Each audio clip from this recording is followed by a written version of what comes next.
We are standing in front of one of the busiest firehouses in the entire country. We're talking about Fire Station number 3 right here in Corpus Christi, and tonight we are taking you along for the ride. And as we found out, it's a very demanding job. So these paramedics know when they go out on the streets, they have to be prepared for anything.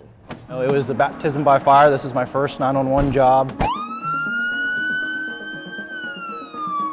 We get about 24 calls in a shift. We work 24 hours a day. A hectic shift. Paramedics Aaron Hernandez and Brad Crabtree are just starting, ready to respond to any emergency. Heart attacks, strokes, seizures, cardiac arrest to gunshot wounds, stabbings, car accidents, all sorts of things. Station 3 on Morgan Avenue covers an area where a majority of people are elderly or below the poverty line. Whenever we see them, it's going to be usually their worst day.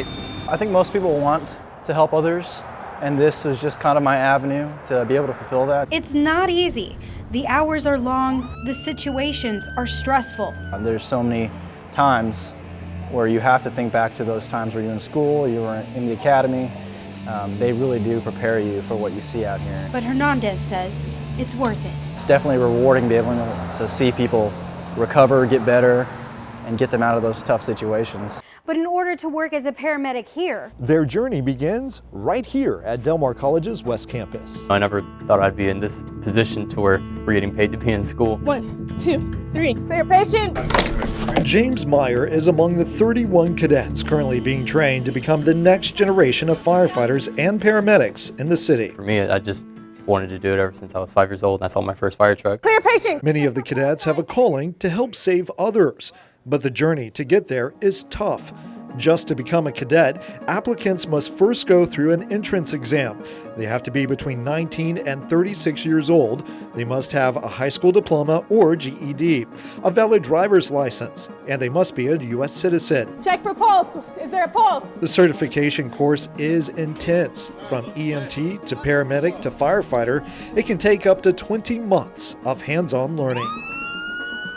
EMS. To prepare the cadets, they must train for real-life emergencies. They go through a number of different scenarios. In this one, a 65-year-old man is found unresponsive in a bathtub. It's not black and white, it's not putting out a fire, it's responding to what you have in front of you, and sometimes you don't have a lot of time to prepare for that. Go, go, go. The cadets know when they hit the streets, they will be making life or death decisions. A lot of it comes from, we're going to be in the academy for a long time, but when we come out, we're going to know what we're doing. The number one thing that I always get from all of them is, hey, we're all a team, we're all in this together. 27-year-old Cassandra Gossi is one of the few women in the academy. It was intimidating at first, it's, oh my gosh, how am I going to keep up with all the guys? But they have been amazing. A big part of the program is based on medical calls. Instructors can watch the students from monitors like this one. We can upload the video to the student and they can go back and look at it and they can determine what things they could have done better. Melissa Steve is the EMS program director here at Del Mar College. My goal for this program is to provide the community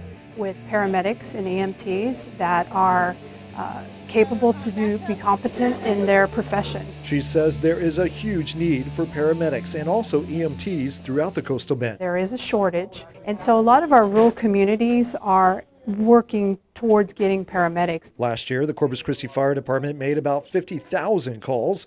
Of those, 40,000 of them were medical calls. One of the reasons why we are so insistent that people who come to work for us become paramedic is because the bulk of our work is in the medical field. Fire Chief Robert Rocha takes great pride in the type of training his firefighters and paramedics receive and strives to have a diverse department.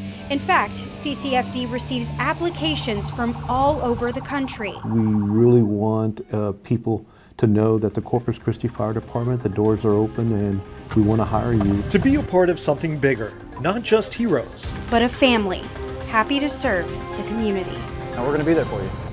Such a unique look inside the daily operations of our local paramedics. Yeah, they're the men and women that risk their lives to save ours. So for a look at our extended story, you can head to our website at kiiitv.com. It's where we've also posted information on the qualifications needed to become a paramedic with the city.